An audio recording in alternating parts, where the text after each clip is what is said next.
How did this happen? And what's a coffee giant to do about it?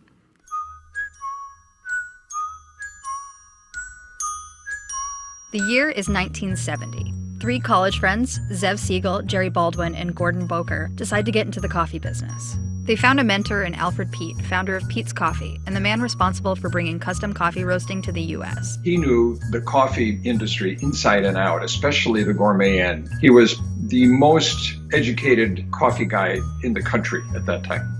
So with Peet's help, the three friends opened Starbucks, a coffee bean shop and roastery at Seattle's famous Pike Place Market in 1971. Peet provided the young entrepreneurs with roasted coffee beans and connected them with coffee brokers until they could set up their own roastery and source their own beans. For the first decade, the founders opened 5 more locations in Seattle.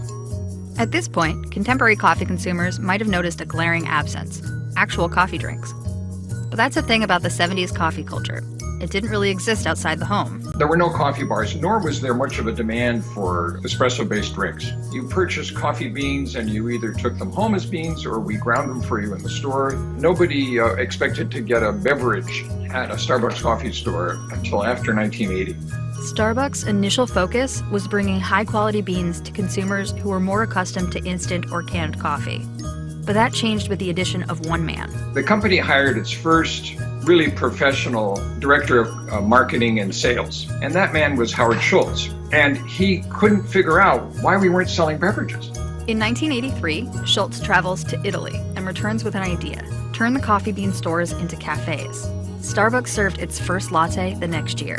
The experiment was a success, and 4 years later, Schultz partnered with investors and bought Starbucks for $3.8 million. He was only 34 at the time. Schultz pursued a strategy of aggressive expansion. By the time the company went public in 1992, it had 165 stores. By 1996, it had opened more than 1,000 locations, including its first international cafes in Japan and Singapore. Growth was so rapid that just 3 years later, Starbucks opened its 2,000th location. Once they found a business model that worked, that translated to other geographies, that gave them the opportunity to really accelerate growth, really put the pedal to the metal in terms of expanding across the globe.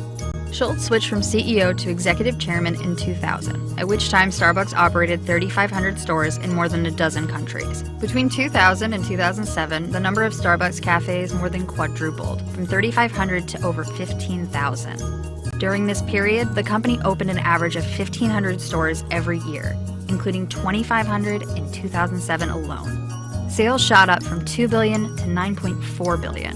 Consumers were increasingly ditching their kitchen mugs for these iconic paper-to-go cups.